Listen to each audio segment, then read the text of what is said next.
अस्सलामुअलैकुम वरहमतुल्लाहि वबरकातुहू।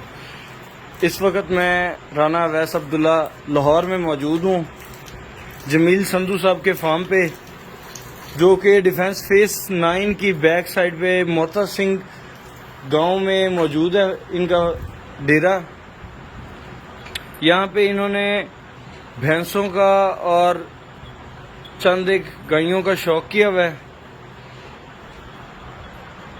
माशाल्लाह, भैंस का हवाना देखें आप।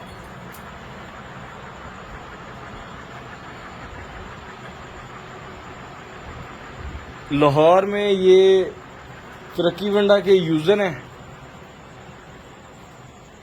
ये माशाल्लाह से भैंसे हैं जी, सॉरी ये गाय हैं।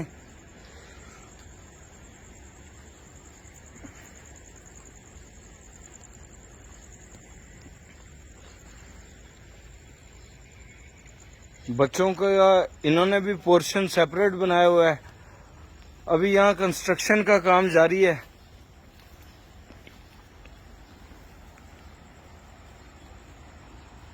ये गायों के और भैंसों के बच्चे हैं जी इस एरिया में। बाकी की भैंसें ये आप दोस्तों के सामने है। माशाल्लाह सभी जानवर अच्छी हेल्थ में है।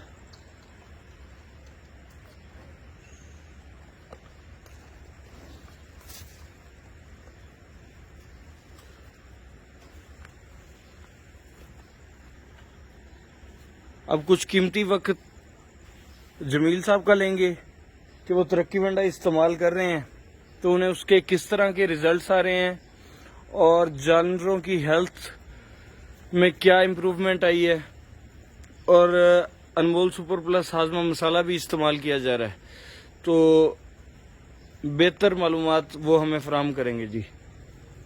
अस्सलाम वालेकुम जी। वालेकुम सलाम। जमील भाई की हाल चाल है जी ठीक ठाक, शुक्र अल्लाह का। सर किन्ने अरसे तो तरक्की वंडा इस्तेमाल कर रहे हो? इस तो पहले ਜਿਹੜੀ फीड इस्तेमाल कर रहे सी ਉਹਦੇ 'ਚ ਤੇ ਇਹਦੇ 'ਚ ਕੀ ਰਿਜ਼ਲਟ ਦਾ ਡਿਫਰੈਂਸ ਆਇਆ ਜੀ? ਵੈਸ ਭਾਈ ਅਸੀਂ ਬਹੁਤ ਲਾਸ ਕੀਤਾ ਆ, ਤਕਰੀਬਨ ਕੋਈ 2 ਸਾਲ ਤੋਂ। ਅਸੀਂ ਜਿਹੜੇ ਵੰਡੇ ਦੇ ਮਗਰ ਵੀ ਗਏ ਆ। ਹਾਲ ਹੀ ਦੇ ਵਿੱਚ ਲਾਸਟ ਈਅਰ ਅਸੀਂ ਸਤਲੁਜ ਵੰਡਾ ਕਸੂਰ ਦੀ ਪ੍ਰੋਡਕਸ਼ਨ ਹੈ ਉਹ ਇਸਤੇਮਾਲ ਕੀਤਾ ਆ। ਉਹਦੇ ਨਾਲ ਸਾਡੇ ਜਾਨਵਰ ਸਾਰੇ ਤਬਾਹ ਹੋ ਚੁੱਕੇ ਨੇ।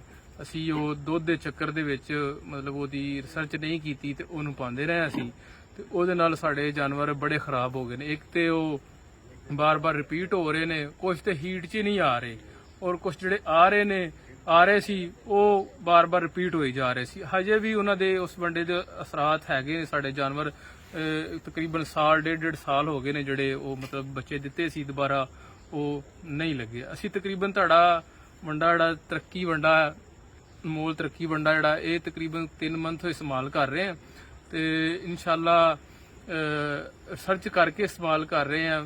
ਸਾਰੀ ਵੀਡੀਓ ਦੇਖਦੇ ਰਹੇ, ਸਾਰੇ ਜਿਹੜੇ ਭਾਈ ਇਸਤੇਮਾਲ ਕਰਦੇ ਰਹੇ ਉਹਨੂੰ ਦੇਖ ਕੇ ਇਸਤੇਮਾਲ ਕਰਨਾ ਹੈ ਤੇ ਮੁਤਮਿਨ ਹੈ। ਤੇ 3 ਮਹੀਨਿਆਂ ਦੇ ਵਿੱਚ ਸਾਨੂੰ ਥੋੜੇ ਜਿਹੇ ਪੋਜ਼ਿਟਿਵ ਰਿਜ਼ਲਟ ਮਿਲੇ ਨੇ, ਔਰ ਇਨਸ਼ਾਅੱਲਾ ਜਾਨਵਰਾਂ ਦੀ ਸਿਹਤ ਵੀ ਅੱਛੀ ਹੋ ਰਹੀ ਹੈ ਤੇ ਦੁੱਧ ਦੀ ਪ੍ਰੋਡਕਸ਼ਨ ਵੀ ਅੱਛੀ ਹੈ।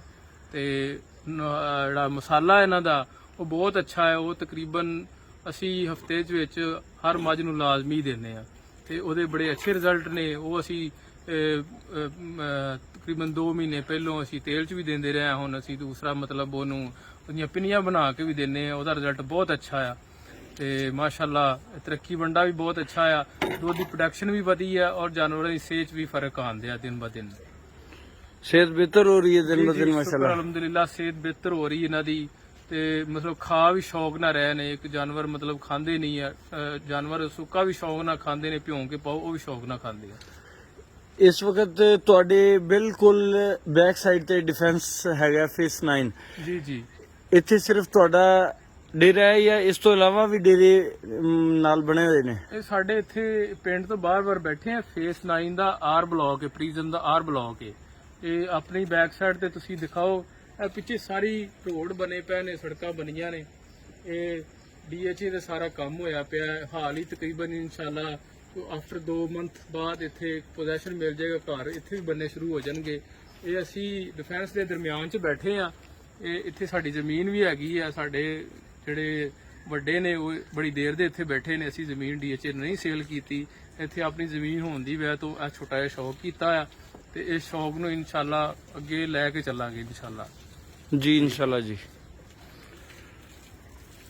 कोई भी दोस्त तरक्की वंडा इस्तेमाल करना चाहता है, नंबर नोट कर लो 0335867272 राना अवैस अब्दुल्ला। जज़ाकल्लाह जी।